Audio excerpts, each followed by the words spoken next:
Well, hello, everybody. Welcome to what will be episode 205 on our new YouTube channel, Customer Experience, Customer Centricity, Tie Customer Needs to Business Impact. Hi, I'm Debbie Levitt. I'll introduce myself in a moment for those of you who don't know me. This is a redo of a video we'd actually done on my Delta CX YouTube channel, but I read that it's bad YouTube SEO to upload the same video to two channels, so we are doing it again, and I'll be happy to take your questions. Please put all of your questions in the chat, or if you want to ask them anonymously, the Q&A in Google Meet under the triangle, square, circle will allow you to ask anonymously.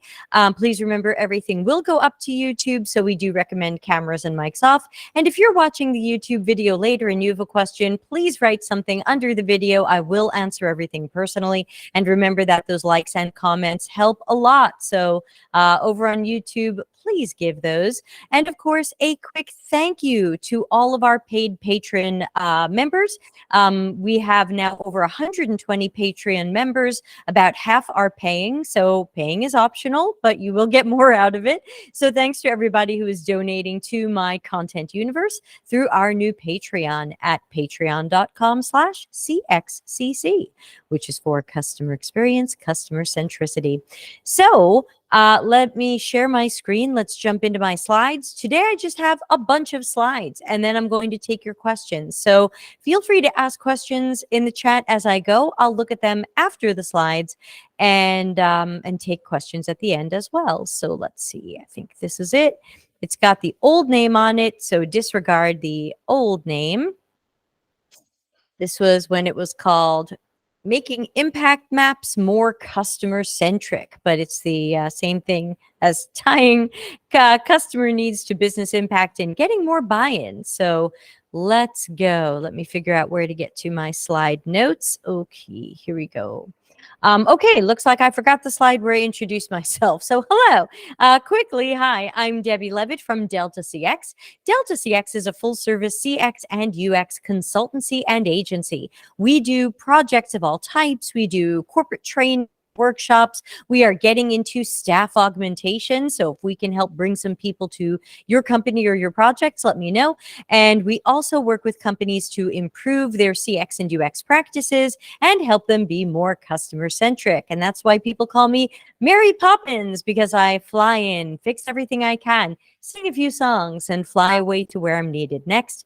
Also remember that I tend to say CX and UX interchangeably. I don't want to fight about who's a customer and who's a user and what's CX and what's UX. They're all the important experience of all the people in our ecosystem, and I don't want to get into that fight today, and hopefully you don't either. So let's jump in on my slides. I also have a lovely beverage, and I hope you do too. Mine still has ice in it, as it is really warm here. Okay, so if you Google impact maps, they're a thing. I didn't invent them. And traditional impact mapping is usually visualized as a left to right tree, starting with our key goal, which might be something like increasing active users or higher conversion rates. The goal branches out to the next level of the tree's hierarchy, often labeled as actors. These are our personas, segments, target audiences, or internal teams. The third level of the tree is labeled impacts. For our customers, these impacts are often phrased from a business perspective, such as more referrals, increased purchase frequency, or view more ads. The fourth level of the tree is labeled deliverables and appears to be high-level solutions of how we will create these impacts, thereby achieving our goal. Examples of deliverables include increasing communications with customers and sales promotions. This approach to impact mapping is credited to, and I'm sorry, I'm going to pronounce this person's name completely wrong, Gojko Ajic, who wrote a book about it in 2012. But this approach has a few weaknesses. See if you can spot them. Number one, We started with a business goal. That means our decisions and actions will be driven by achieving a business goal. If that business goal was not influenced by customer intelligence or customer needs, we might have a business goal that's what I like to call customer peripheral. It's the opposite of customer centric.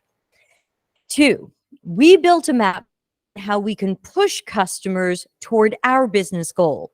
Where's the value to the customers? Why should they increase their purchase frequency or view more ads? Is that what they would choose for themselves? Will we really get more active users by having an FAQ? What about more content? Do we know the types of content customers really want or need? Or will we guess and assume? In a world where customers know we suck, customer complaints languish in our backlog, and support can't help people fast enough, are an FAQ and more content really our top priorities? Also note that these deliverables are solution guesses. We might not understand what our users or customers really need, but we think these things will create impact and achieve a business goal. We've all been in that meeting where everybody is shrugging because we were so sure that more content, weekly emails, and an FAQ were going to grow our active user base. And wow, this is so weird. It didn't grow our active user base. We have no idea what went wrong because that seemed like such a solid plan to create business impact. Three, oh, my circle didn't come up. There it is. Three, we didn't map user problems or tasks. If a template doesn't include customer problems, pain points, or unmet needs, we're unlikely to find the right solutions. Current impact maps aren't customer-centric. Users and customers aren't in the conversation other than how we hope to manipulate their actions. I've seen impact maps adjusted to include hypotheses, experiments, and more. If we're starting with a business goal and the users are pawns, this is customer peripheral. I've seen a variation of this impact map that added levels of the tree for A/B testing. Adding additional layers representing steps, experiments, or KPIs doesn't solve the diagram's core problem of not being customer-centric.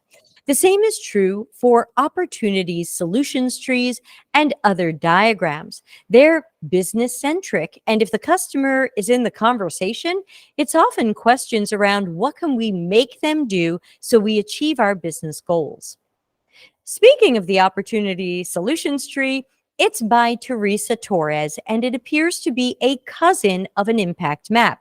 We still start with a business goal, so this can't be too customer-centric or user-centered. Instead of showing deliverables and their business impacts, Teresa maps opportunities related to the outcome we want. We then map solutions to these opportunities, and you might expand this to experiments that prove or disprove your potential solutions. And by the way, if this looks familiar, we had a cousin of this in last week's webinar, which I believe was episode 204, about continuous discovery and continuous discovery research. So if you're a paid Patreon, you have access to that now. If you are a free Patreon member or just a YouTube subscriber, you'll see it in about a week. Now, this opportunity solutions tree raises critical thinking questions. You might have spotted a few already, even if you haven't seen this slide before. How did we know what the opportunities were? Teresa's website says we will know the opportunities from generative research, which is often early CX or UX research that studies people's behaviors, habits, tasks, perspectives, and unmet needs. We normally observe and interview people to get the details and evidence we need to guide strategies, decisions, products, and services. But let's look closely at an example Teresa has on her website.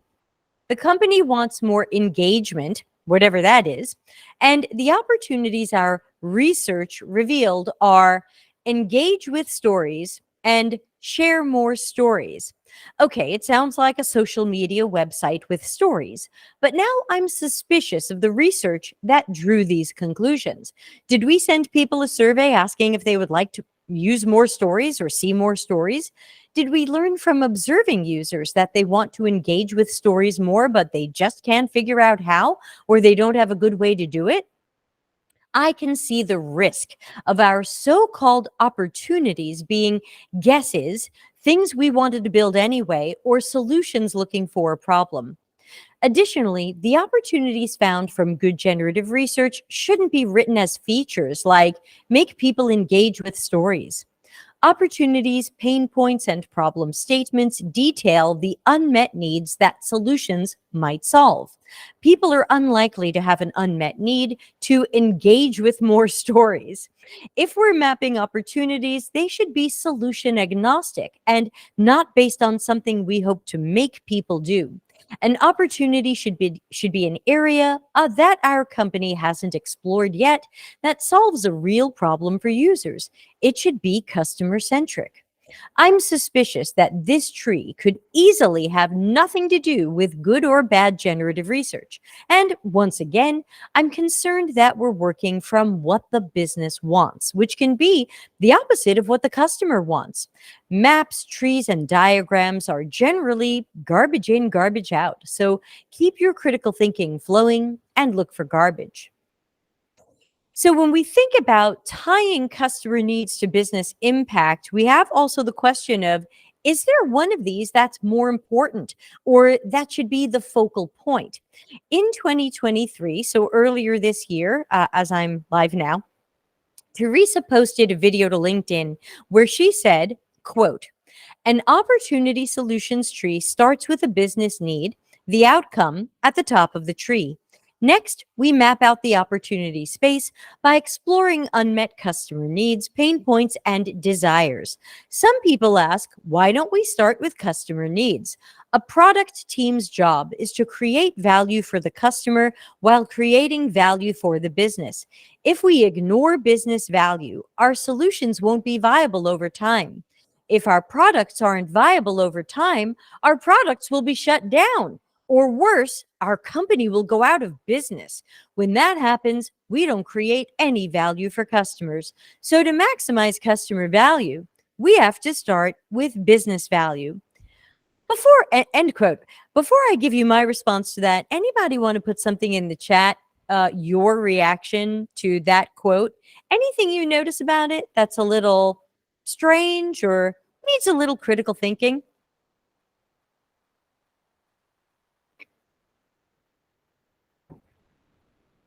I'll just give you a moment to see if anybody types anything in the chat, if anybody wants to chip in and make this audience participation today. Yes, no, maybe. I wish Google Meet told me someone's typing. Okay, I10 says, why are we mapping out user needs after business needs? Jude says, how does Teresa know business value without knowing the needs of customers? These are great. And I think not even on my list of the things that jumped out at me. So thank you so much for those. I'm going to flip back to my notes as I tell you what I noticed about this. Number one, nobody said we should ignore business value. Because she says, if we ignore business value, nobody said that. That doesn't exist. It's a straw man argument. The better you understand customer needs and deliver value related to those unmet needs, the more business value you will likely create. Better word of mouth, more loyalty, higher spending, more frequent spending. So many wonderful business positives await teams and companies who are more customer centric. Two, this escalated fast. She creates fear that telling you if you don't start with what the business wants, your company will go out of business. That means you'll lose your job. This is designed for you to be like, oh my God, I better put the business first no matter what. You might not question what she's saying. You might shut off your critical thinking because you're focused on what it takes to not lose your job. Number three, it's true that your solutions won't be viable over time without business value because the business is unlikely to put resources or budget behind something from which it doesn't gain revenue or achieve goals. That makes sense. But your solutions won't be viable nearly immediately if you aren't focusing on real needs and tasks of potential and current customers. I'm worried less about the solution won't be viable over time.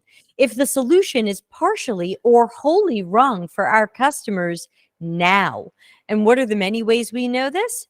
Failed marketing campaigns, failed A/B tests, failed multivariant tests, failed product launches, failed new features. We have so many clues that we are not getting this right. Our solution isn't viable nearly immediately. So ultimately, what Teresa says sounds to me, and you might hear it differently, as we will put business goals and needs first, and then we'll do whatever we think is best or good enough for customers within the box of what we pre-decide is best for the business. That's how I hear it. But we need to balance business and customer needs and goals. We know the business wants growth, revenue, and to save time and money. But what will best serve customers? Focus there.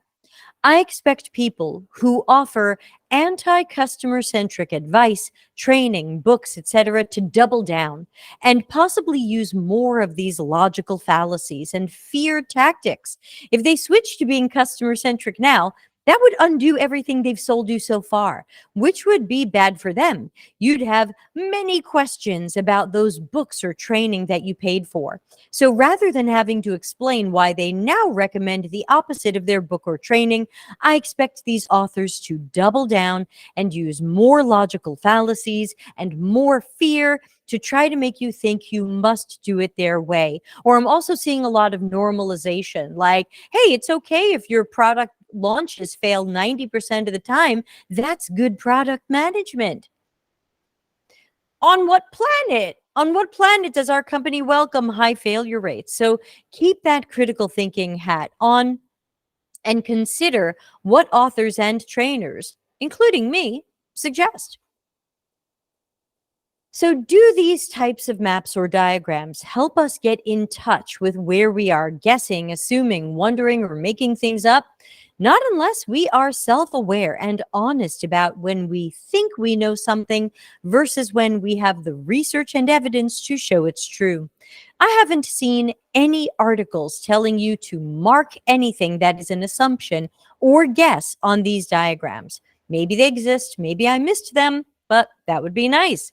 This means we could end up with plenty of guesses and assumptions about users, opportunities, impacts, solutions, and deliverables that are totally made up.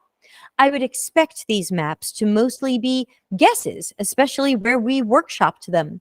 If we had great evidence from research, we would be able to fill these maps out based on that research. If we wanted to run a group brainstorming session, then the only thing the attendees would be guessing at are solutions and deliverables. These should be marked as guesses, hypotheses, or untested ideas. Remember, when you want to know more about what you don't know, you want the knowledge quadrant exercise that we did on episode 196. You can go to YouTube and type CXCC 196, and this episode and webinar will come up. And every project should do an exercise about what we think we know about users, their contexts, and their needs. What do we wish we knew? What are we guessing and assuming? Do we have outdated or incorrect information? Sometimes we haven't researched users in years and the data could be misleading.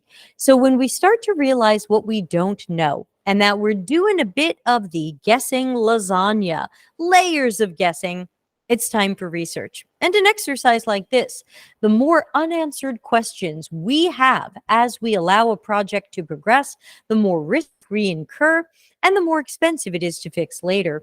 Therefore, if you want to invest in early research as an insurance policy against mistakes, guesses, and uninformed decisions later, this exercise is a great start. Again, it's episode 196 on the new channel, CXCC. Impact mapping, the opportunity solutions tree, and other derivatives are sold as great team building. The claim is that you can run a team workshop for these and create great collaboration and interaction. But let's think critically. 1, If team building is best done by group exercises and workshops, where are all of the group exercises and workshops being run by marketing, project management, scrum masters, developers, and QA testers? They all have work that we could sketch and brainstorm. Yet, how many of those workshops or exercises are done at your company? Probably zero. You're probably only seeing exercises and team workshops in design and product and innovation. But we could be running workshops in marketing and product management and other areas. So that means the excuse of team building is probably a lie, since if this were how we built teams, we would do it in all areas and all domains at our company, not just when we're trying to strategize, decide, or design customer and user experiences.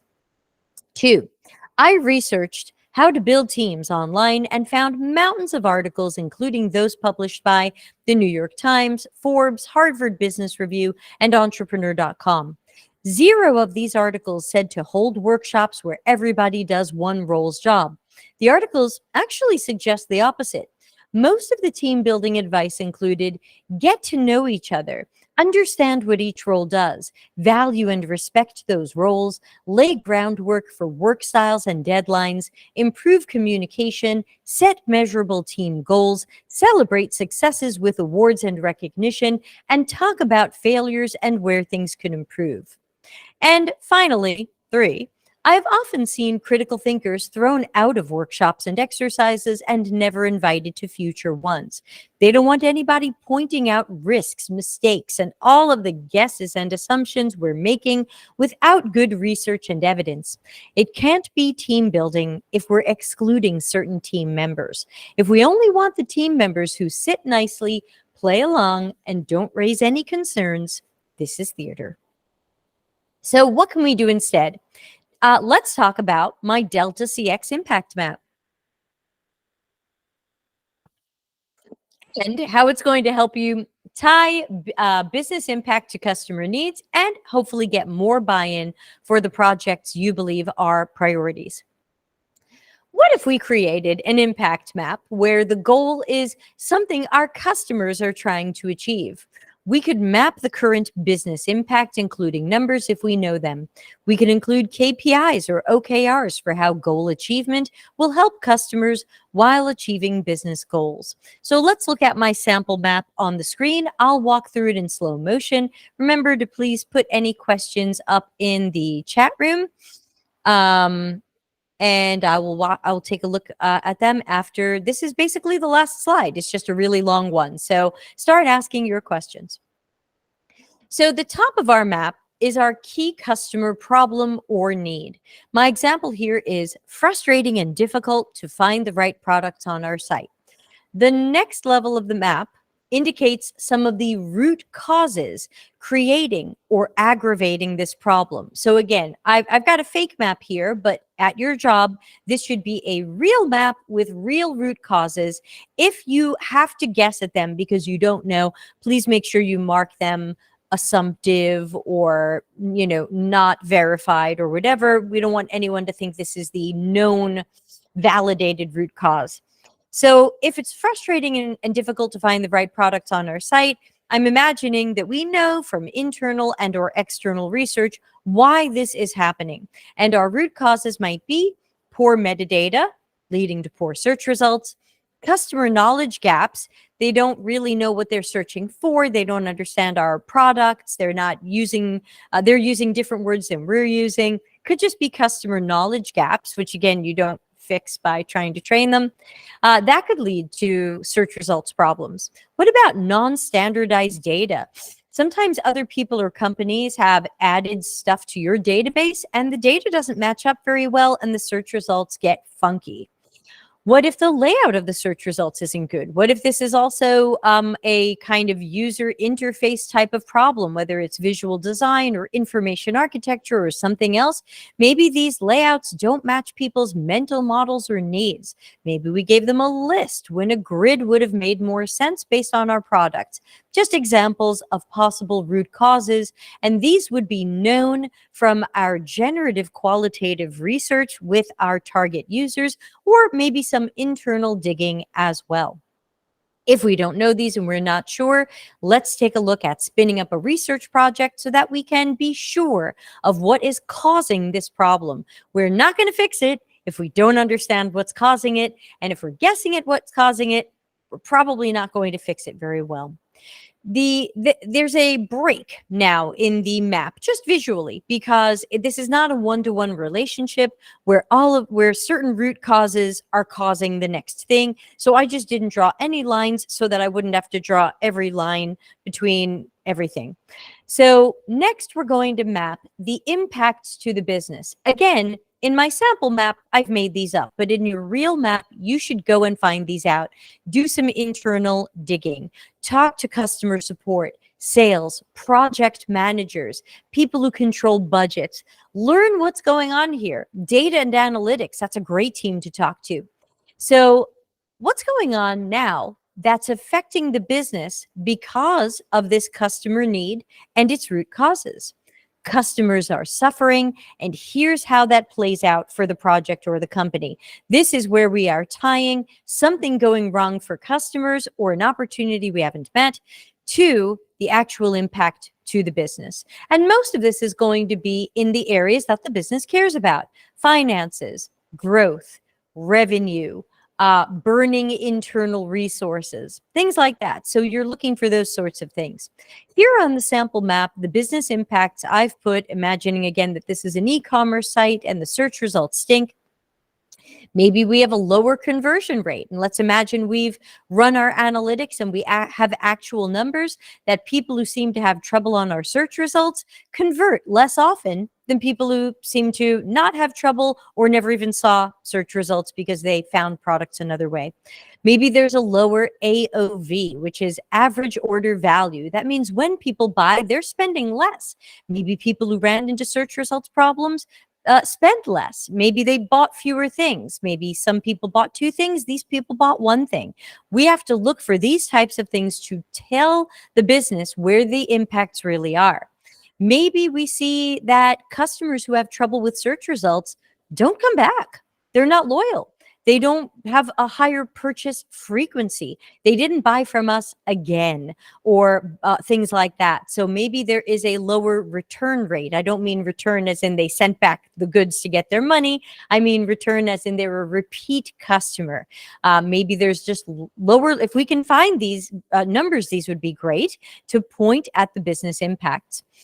What about utilization of customer support? We could talk to a customer support supervisor or manager and say, hey, are you tagging and coding or putting keywords on the calls and emails and tickets that you get? Can you tell me how many this month or last quarter we're getting that are about search results or having trouble finding a product? Oh yeah, we're definitely getting some of those. Here's some of our comments that we're getting, and here's why people tend to call in or write in. This is great stuff, because again, we need to prove to the business that there is a fire burning, and the fire is put out when we fix the customer's problem. So again, you can check metrics, check public complaints, check tweets, check survey results. There's lots of places where you can go digging for these business impacts. Some of them are going to be direct money losses and time wasted and things like that. And some of them are going to be indirect, but still hurt the company. And it's okay. And then finally, the bottom of the map, which is kind of optional, but I like the idea of it, which is, what are some conservative numbers that we believe we can achieve in the relatively short term if we fix the customer problem? So if we fixed metadata, knowledge gaps, non-standardized data, interface, and made search results significantly better, or great, or delightful, what do we think the business will gain from that? They're not going to get the stuff in the third row, the orange ones, immediately. They're not going to get back everything they've lost. It's going to be some baby steps to build back up to winning customers over, getting their business, loyalty, things like that. So use some very conservative numbers. At some companies, it's okay for these numbers to be low, 0.5%. 1%. Some of these are still very significant for companies. You don't have to promise 5%, 10%. You can certainly promise relatively low numbers. Sorry, my computer froze for a moment. Hopefully, you still heard me. It's okay to promise low numbers. Like when I worked at Macy's, they were thrilled to see a 1% change. They were a hundred something $1 million company at the time. 1% was great. So you don't have to say, and this is going to go up 20%. Be conservative because you want to end up achieving that. You don't want to come in under that and look like you failed. Let's see, what else are my notes saying here? Let's see. So notice in the bottom two levels of the tree, we're using real and estimated numbers, real numbers as much as possible, estimated numbers where you have to estimate them, just mark them as estimated. This is how we will convince stakeholders the problem is worth solving. If you tell people in your company, customers are finding our search results frustrating or difficult, they're not going to care. They're going to say, who cares? We're still making sales. Who cares? The customers will figure it out. Who cares? They wouldn't say it to our face, right? Someone who's here today, who cares? There's no empathy there, not even sympathy. Tell them, thanks to crappy search results and these root causes of them, we're seeing lower conversion rates, lower average order values, lower customer return rates, high complaints, high support utilization. Maybe then someone will wake up, because making a change here saves our company significant time and money, saves us customer trust. That's when stakeholders and the business will care. They have to see the dollar signs. They have to see how this impacts the business and the business, what the business cares about, which is money, money, money in various forms. Money in customer loyalty, money in customers growing with us, money with customers spending more. So the Delta CX impact map helps you show how solving a customer problem, especially because we understand what the root causes are, so we know how to attack this problem, it's worthwhile because it also helps the business achieve its goals. And that was what I wanted to tell you today about impact mapping, so that you can tie customer needs and opportunities and problems to where it's hurting the business and make a case for prioritizing these fixes. So thank you. I will now take some questions. Okay, so Iton says, I know you don't like separating customers from users, but if we have clients and their users, are we supposed to make this impact map for both clients and end users? Oh yeah, I mean, it's okay to use those words. It's more that sometimes in a company that has B2B with people who pay them and B2C with people who don't pay them or pay them a lot less, we say these are our customers and these are just users, and we build for these people and we don't build for these people, and it gets ugly. So can the impact map be for clients and end users? Yes. If you are, for example, an agency or consultancy, you might need to map out this from that perspective, that here's what's going on for your end user, and then here's what's happening for the client. Or maybe can you explain this another way? I'm starting to get worried that I'm not understanding it. But hypothetically, even without understanding it, yes, map as many people and problems as you can on here. So if there are multiple levels of people going on, you might say, hey, look, here's a problem that end users have. Here's its root causes. Now, here's how this affects the business. But you know what? It doesn't just affect our business where we're losing money or we're losing customers. It affects our partners, or it affects our resellers, or it affects some other layer of people or that are involved here. Remember to think big for your company's ecosystem. We're trying to show them the platform is on fire.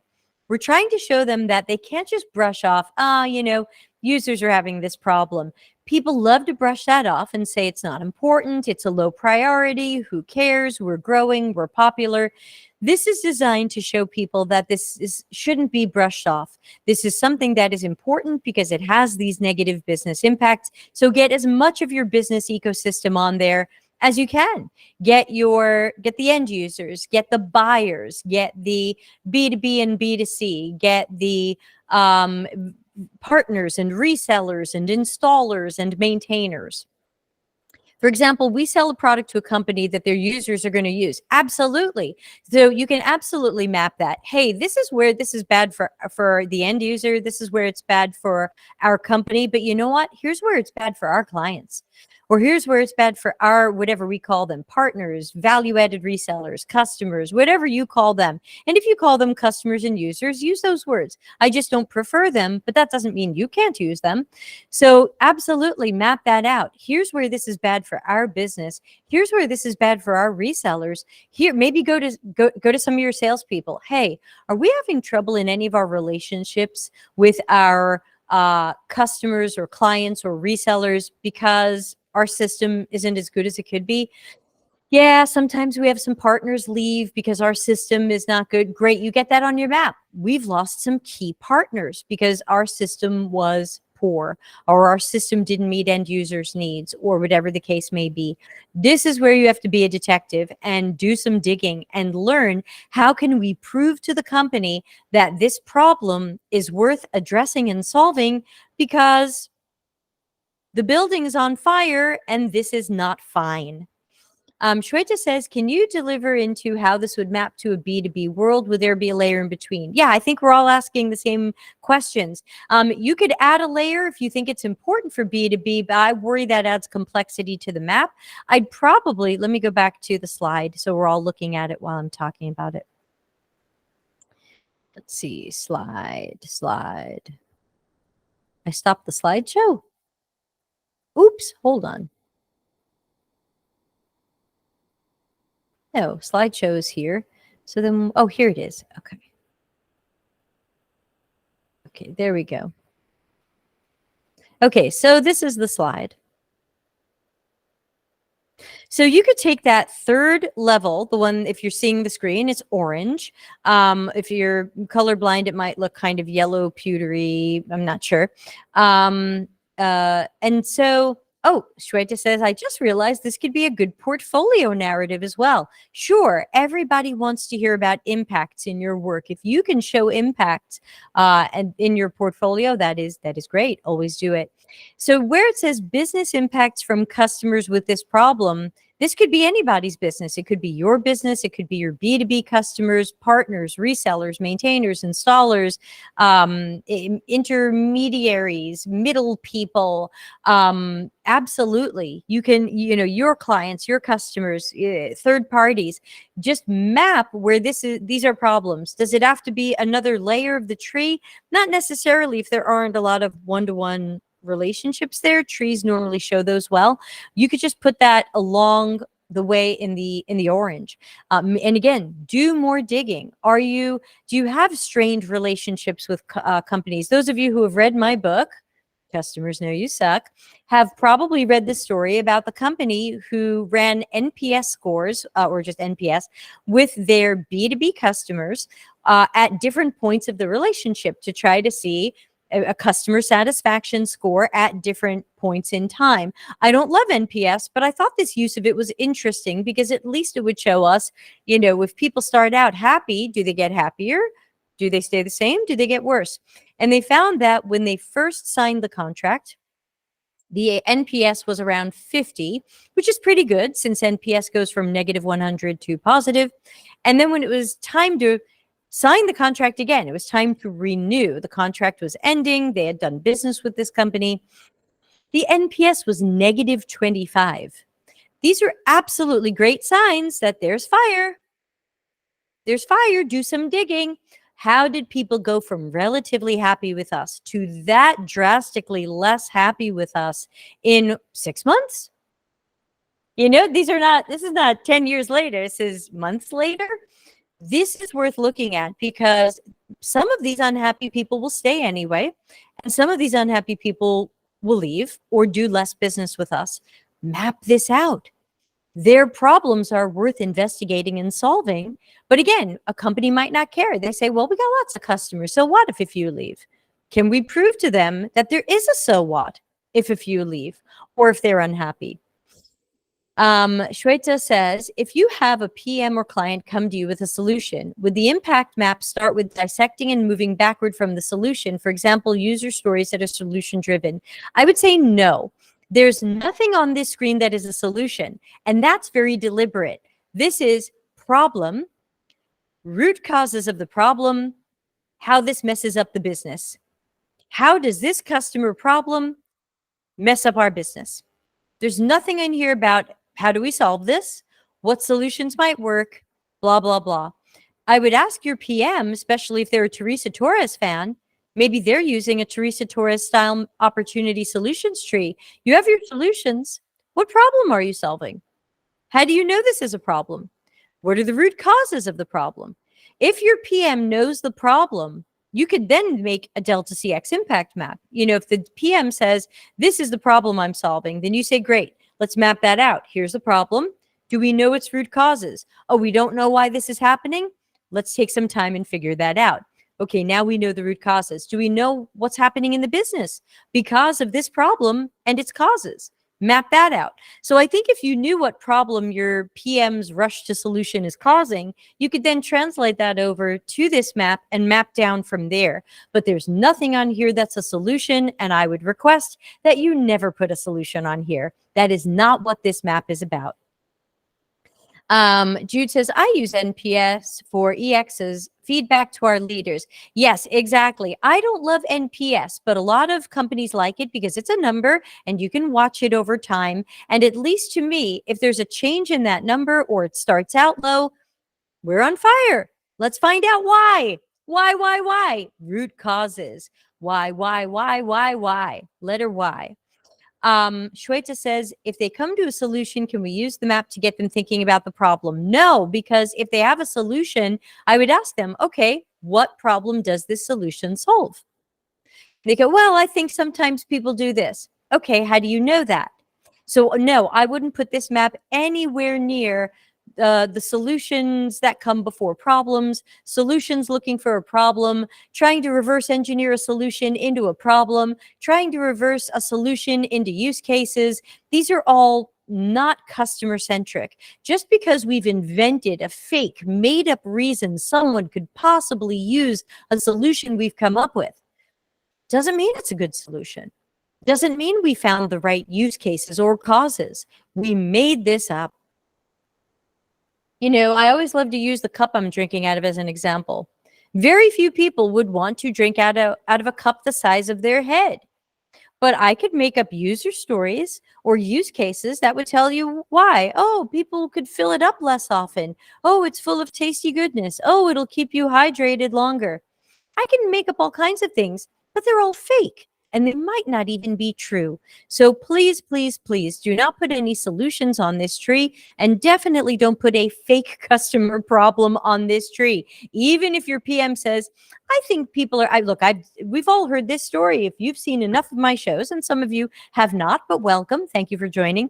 I tell a story about a PM I worked with years ago who came to me and said, hey, I've been looking through analytics and data, and it looks like 27% of our mobile web users aren't filtering their search results.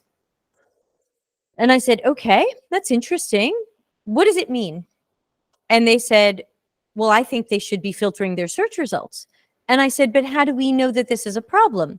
Can you take that slice of data, the 27% of people, and show that, oh, sorry, none of you are talking. Why do I have headphones on?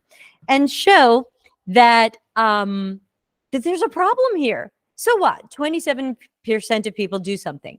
Maybe they've put in a lot of great keywords into their search and they don't need to filter. Maybe they put in size 8, guess, blue jeans, boot cut, acid wash. Well, at that point, you don't really need to filter. You've put in pretty much everything. So this person couldn't prove that these people were having a problem. But of course, they came up with a solution and they wanted to force people to filter search results. So if they had said to me, the customer problem is they're not filtering search results, I would not put that on this tree. That is not a customer problem.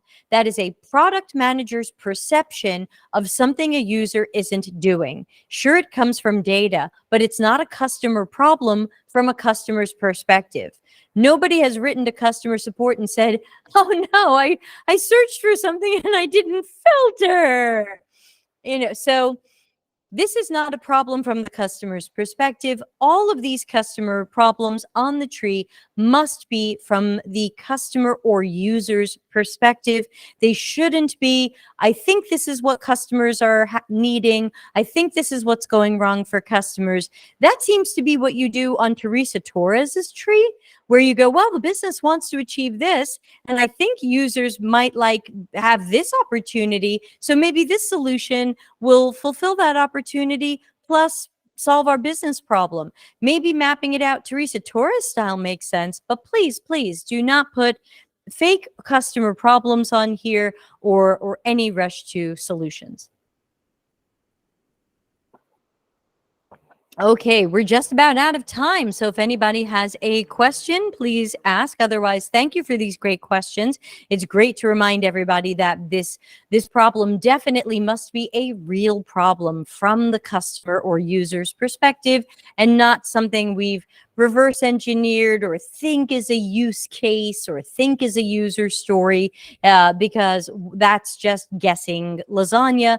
The problem or need at the top of the tree should not be a guessed one.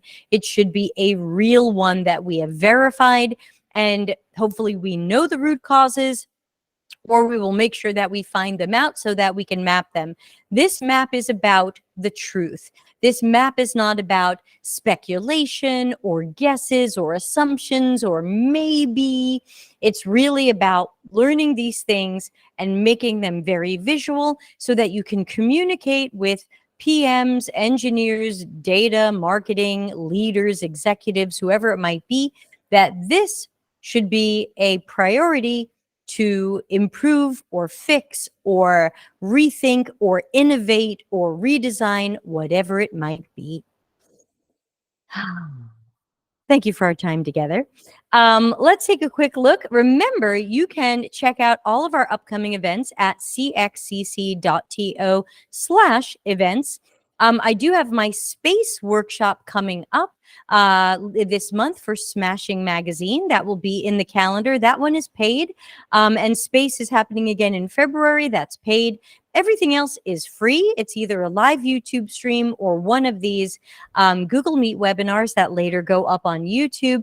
I think our next one is October 23. I think we're taking a little time off here because of my Smashing Magazine workshop, and we will be together again here in Google Meet on Monday, October 23. We're going to have 2 AI experts here. They're not UX experts, they are AI experts. I met them at a tech conference this May. Love these people. They're going to come talk about AI and UX and what we should reasonably expect AI to do and to do well, and why AI hallucinates and makes stuff up. So get all of your AI questions ready for these 2 people. They are wonderful experts. They work together at the same company. I'm sure you're going to love them as much as I've fallen in love with them. They're just too smart and too cool. So I look forward to everybody meeting Jordan and Robert. Thanks, Gayatri. Let's see, after the 23rd, it looks like our next one is Monday, October 30th, where we've got special guest Cindy Brummer, who's going to talk about the ROI of UX. So that sounds like something y'all might want to come back for. Wednesday, November 1st, I'm going to bring back an oldie but goodie and talk again about how to do research without a hypothesis and how to do research when you don't have an idea or a product yet. Great webinar, especially for startups and businesses looking to go into new product areas. What else are we planning? Let's see. Then I'll be in Lisbon. Don't forget to come see me in Lisbon, anybody who's in Western Europe. And then I am planning a couple for early November, including bringing back Steve Johnson. We are planning, we haven't put it on the calendar yet, but Monday, November 6th, we're going to bring back Steve Johnson, our product management buddy, and he and I are going to be telling war stories of terrible research that people have done and what we think people can do about that. So check the calendar of events, RSVP for stuff, or add the calendar to your calendar, and hope to see everybody at more of these. So for now, I'm going to stop the recording. And thanks for joining. And again, subscribe and press like and leave some comments on YouTube once this goes up. Thanks, everybody. See you soon.